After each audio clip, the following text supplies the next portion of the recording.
Welcome to the Candice Malcolm Show. My name is Kris Sims. I'm the Alberta Director for the Canadian Taxpayers Federation, filling in for Candice this week.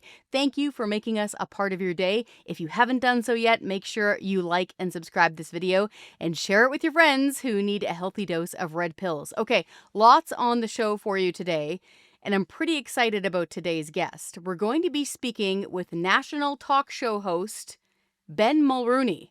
Now, you might be thinking to yourself, isn't he that guy from E-Talk that does all the red carpet interviews? Yes, he was. And if you were into the celebrity scene, it was a pretty cool gig. But he actually has the big talk radio station now. He has his own show. It's broadcast all the way out in Vancouver, all the way back into downtown Toronto. And I was seeing some folks online, they're calling him Based Ben now. Why? Because he's speaking out quite forcefully on things like government spending and crime. So I often see talk radio as the bridge between what we're doing here at Juno News, what we do at the Canadian Taxpayers Federation, what other independent media organizations are doing. Talk radio has always been that kind of bridge between indie media and what the normies are doing over on mainstream media, the MSM. So I've always thought it was important to at least listen to a few of the folks who are in talk radio.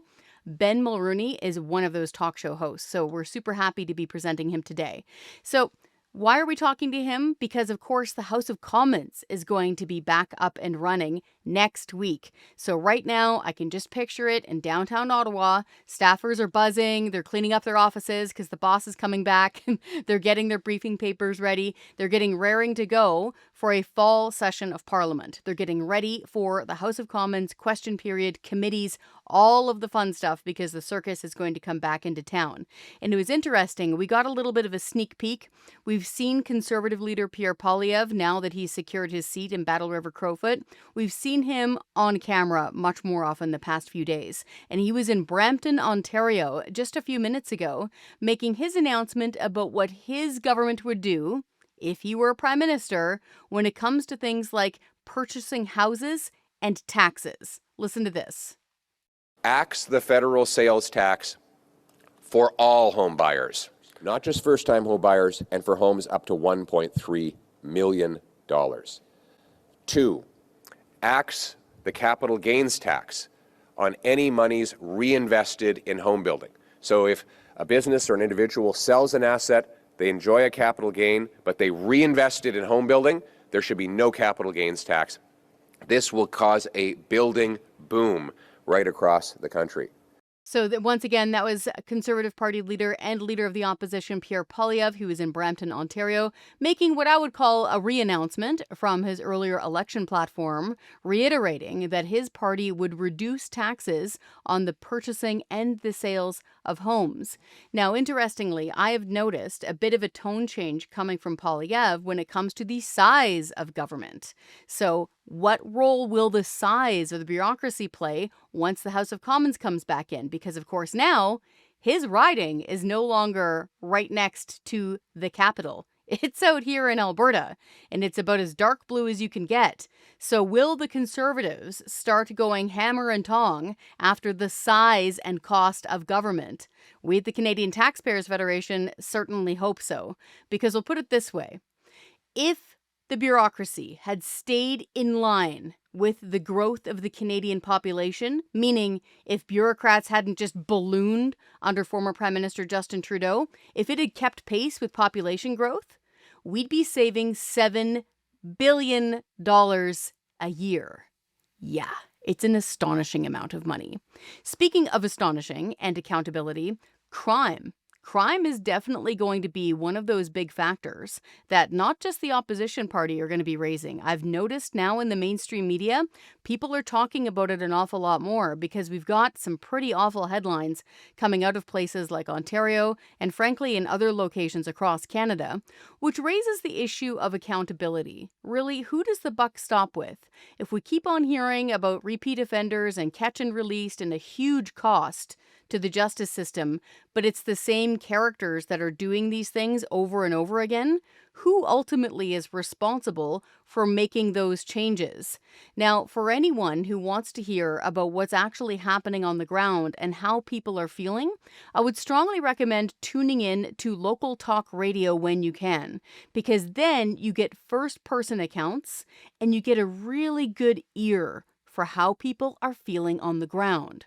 Are they concerned about things like super high taxes? Are they concerned about the ballooning, bloated cost of government? And most importantly, for our next interview, are they concerned about crime?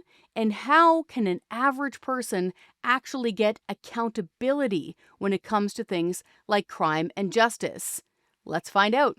Joining me now is Ben Mulroney. Ben Mulroney is a national radio host with the Chorus Radio Network. I have been tuning in to his show quite regularly. And Ben, when I miss it, I really love catching up on the podcast on the weekends. Yeah, it's well, that's how media is these days, right? You got to find people where they are. And so we're on the radio, we're a podcast, we're on streaming apps, we're on social media, we're on YouTube. You got to find people wherever they are. Yeah, big time. All right. Yeah. So one of the main reasons I like listening to your show, and I also like listening to people like Brian Lilly and Alex Yeah. Pearson, because you guys kind of give us a conduit between what I would call this form of media, like indie media, right? Independent media, and the normies over at mainstream media. So Yeah. talk radio is that bridge between those two worlds. And you talk to people who are on the ground. I hear people calling into your show about experiences they have. You've been teeing off lately a lot on crime. Yeah. Things Yeah. like home invasions. Why is that, man? Well, first of all, let me just say kudos to the people at Chorus Radio. I've been doing this for not very long, almost a year on this show, and not a single time have I ever been asked to say something, or if I've said anything, has it been challenged by the powers that be. I've been given unfettered right to say whatever's on my mind, and I'm very, very grateful to be able to play in this sandbox. Well, listen, in my entire life, I've never seen this level of crime in Canada. I mean, I remember back when I was on entertainment television, I sat with Michael Moore at the Toronto International Film Festival. He was premiering Bowling for Columbine, and he was trying to point out how peaceful Canada was compared to the United States because we didn't have as many guns. And one of the things that he contended was that Torontonians didn't lock their doors. And to prove that, he literally just walked into somebody's house. I pointed out that I didn't think that was true because I locked my door, but he didn't want to hear that. But that was a stereotype that we were all more than happy to embrace back in the day. I don't know a single person that doesn't lock their door, that if people could afford the bollards to protect their car, they have done so.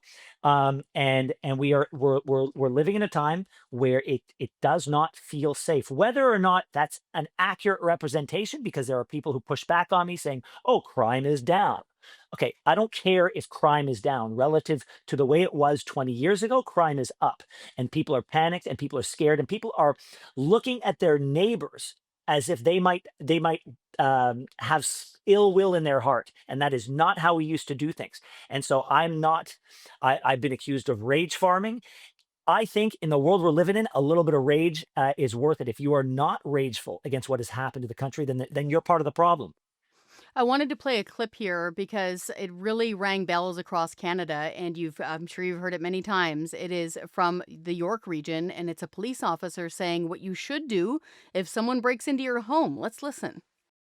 In the unlikely event that you find yourself the victim of a home invasion, we are urging citizens not to take matters into their own hands. While we don't want homeowners to feel powerless, we urge you to call 911 and do everything you can to keep yourself and loved ones safe until police arrive, and be the best witness possible. This could mean locking yourself in a room away from the perpetrators, hiding, fleeing the home, but don't engage unless absolutely necessary. When we have a weekend like we just had, it's easy to understand our community is feeling unsafe. But let me say this once again, this does remain a safe place to live. And our service is doing everything possible to investigate these crimes and to maintain public safety. So, Ben, you and I have been in the arena for quite a while. We know what's going on here, I think. who do we hold accountable? Because we get emails all the time too, even at the Taxpayers Federation, of like, what is with these same repeat offenders over and over? Where does the buck stop? Because this is the government and it is about accountability. Where does the buck stop? Well, look, a couple of things. First, I've got to say that anytime somebody puts on the uniform to protect their community, I have a lot of respect for them. So I have a lot of respect for that police chief, just like I do the men and women in uniform who go out each and every day and put themselves on the line to make sure that I can live the life that I want to lead. The police are not the problem. They've never been the problem. They're the same police force they were 20 years ago. It's the laws on the books that they are asked to enforce, or the interpretation of the laws that are already on the books. For example, a lot of people pushed back on me and said, "Oh, well, if you've got a problem with how people protect their homes, blame Stephen Harper in 2013. He was the one who put the law on the books as it is today, except it's interpreted differently than it was." And so that is one of the problems. On top of that, we're not living in Canada of 2013. We have a completely different demographic. We have the people committing these crimes. Possibly some of them weren't here back then. And so, yeah, there are forces at play that did not exist back then. Um, Look, my biggest problem with something like that is it denies the human experience.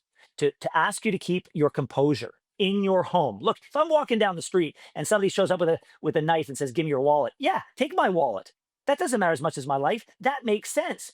You come into my home in the middle of the night. I do not know what I'm liable to do. I have no idea. You have crossed the threshold into the one place I treat as my safe place in the world. I've earned it. I've paid for it. It's mine.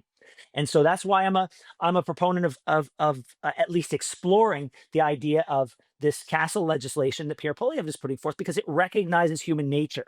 It not only does it do that, but it makes the criminal reevaluate their calculus, right? If right now, of course, they're going to come into your house because they know you don't have a gun. They know you can't defend yourself. And if you defend yourself too strongly, you're going to be able to, you get to be the victim. And so, of course, they're going to want to leverage that situation to squeeze as much ill-gotten gain out of it as possible. But if the calculus changes and they walk in and they know that they might not walk out, well, all of a sudden, the risk profile changes and maybe they stop doing that. So I like exploring that as a possibility. Where does the buck stop? It stops with this social engineering that we have been enjoying as a nation for the better part of a decade. This nonsense that we have to be looking at the underlying root causes of crime and criminals. I'm done with that. I'm tired of that. People are doing crimes because they want to be doing crimes, and they are infringing on the rights of everyday law-abiding citizens. And until the government in Ottawa decides that they're going to do something about that, it's not going to change. I think some of the onus has to be put on the provinces as well, specifically in Ontario. We don't have enough jail space, so of course you're going to be letting people out for crimes where they should be spending the night in jail. So we need absolutely more jails built in the province of Ontario. But if I have to, I mean, in order of importance, it goes feds, province, and then everybody else. I'm going to do a little bit of journalism inside baseball here, but it's for a good reason. So when I was finishing J school at the end of the 1990s, we had so many court reporters back then, Ben. It was you'd know just from your experience too. And like full disclosure, Ben and I worked together and many moons ago back at different corporations. And so back then, the court was so often covered that if you would sit at the front benches, there was little plaques in front of it for all the major news outlets like Vancouver Sun, Vancouver Province, BCTV. This was back from my Vancouver days. And it was just standard operating procedure that if you were the court reporter, you would just walk into the court, run your finger down, check the docket, find out what the criminal code infraction accusation was, cover the case every single day. And it wasn't just some high profile biker case that you heard about from other media. No, it was your job to sit there and cover court, naming judges, listing rap sheets, listing the sentencing. I was at Canada Strong and Free conference over the weekend, and one of my old colleagues was talking about perhaps starting something like a court watch, where we have court reporters again. It would have to be independent. Yeah. And then you start naming, like respectfully and properly, but in a journalistic fashion, you start naming these judges more often. And you start listing the rap sheets of some of these perpetrators. Do you think that would be a good mechanism of accountability for people? Well, I think I mean, it's a slippery slope into going from the responsibility that you would definitely bring to that, to the less responsible naming and shaming with the purpose of shaming. Like your point of doing it would be to affect change. There are others out there who would abuse of that, and they would do it specifically with the point of putting a target on certain people's backs. So, in principle, in theory, it sounds like a good idea. I think it would have to be really well established amongst, as you said, the independent media to make sure that there are guardrails in place, because I certainly would never want to be part of something that started really well and then eventually just turned into a mob. But listen, it's a noble goal, and I do think these things cannot exist without consequence. I mean, letting somebody out that you know has been a repeat offender, and they've done it 4, 5, 6 times, and then the seventh time they do it, somebody dies. Well, the writing was on the wall. The person told you who they were, and you had the possibility. You could have pulled at levers that would have at least limited their freedom to the point that they couldn't do that thing that they just did. And so, yeah, if something like that happens, I don't know that it's a net negative to start. Look, you got to watch the watchers. You do. You Yeah. do. And it's about accountability. I wanted to shift gears slightly, and that is the House of Commons is coming Yes. back. The circus Yeah. is coming back to town. Yeah. You've got a lot of experience living in Ottawa, living in this environment.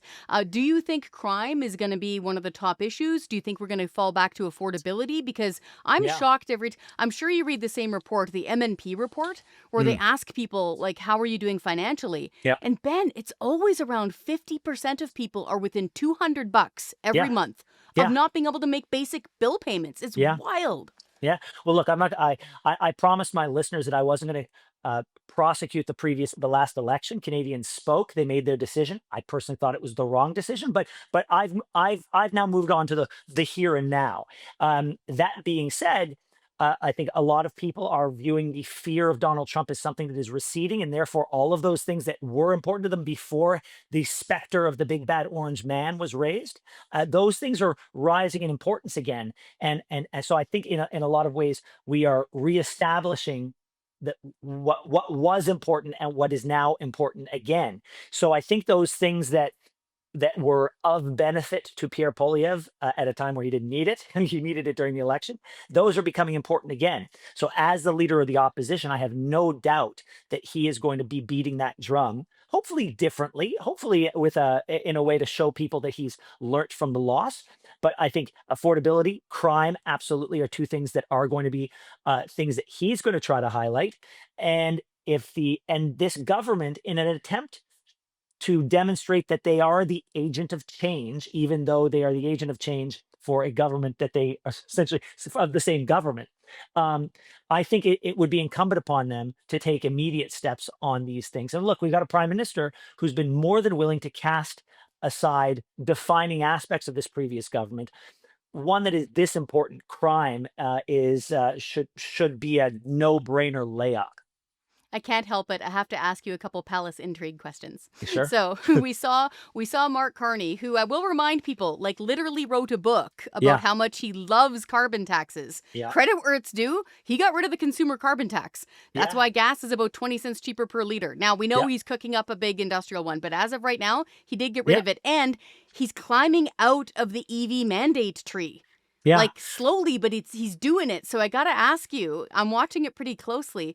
Do you see a split happening between the Stéphane Guilbeaults, like, I would ban all of them if I possibly could and keep all oil in the ground, and what Mark Carney is at least shaping up to be, of more of a blue Tory? Do you see a wedge there? Yeah, maybe. Look, I remember when everyone was trying to get rid of Justin Trudeau, the party line as to why people couldn't get rid of him is because they said he doesn't owe anybody anything. He brought that party back from the brink. They were in the third place. He brought them back. They wouldn't be where they were without him. You can say the exact same thing about Mark Carney. Without him, that party is in third, possibly fourth place. They owe absolutely everything to him. As far as I'm concerned, he holds all the cards. And if a person like Stéphane Guilbeault, for his own reasons, and say what you will, he's got the courage of his convictions. They're just not mine. But if he decides this is not the party for him, I think the country is better off. I think to have one less view like that in cabinet, probably a good thing. And so, is there a schism coming? Probably, but it's not a schism that is going to hurt the prime minister in any way, unless what we're talking about is the numbers game. Does he have enough support to keep this minority government going? I'm going to push back a tiny bit on you, Mr. Mulroney. Yes, yes. Mr. Carney does not have the same sort of name cachet that Mr. Trudeau did. So there's a branding thing here, I think, a little bit, isn't there, within this party? Oh, I don't think so. I think Mark Carney is Okay. viewed by. I think Mark Carney is. I mean, think about how many MPs were going to retire to spend time with family, only to come back because his coattails were as long as they were, and he's still enjoying a significant honeymoon period. Rightly so. This is the time to do that because not much has happened yet. And so, yeah, is he a Trudeau? No, but he's creating his own mythos of his own. And the Liberals love creating a mythos around people. They tried to do it with Ignatieff. That didn't work, but it seems to be working very, very well with Mark Carney. And to be fair, he's got the biggest brain in the room, and he does seem to be working at a pace.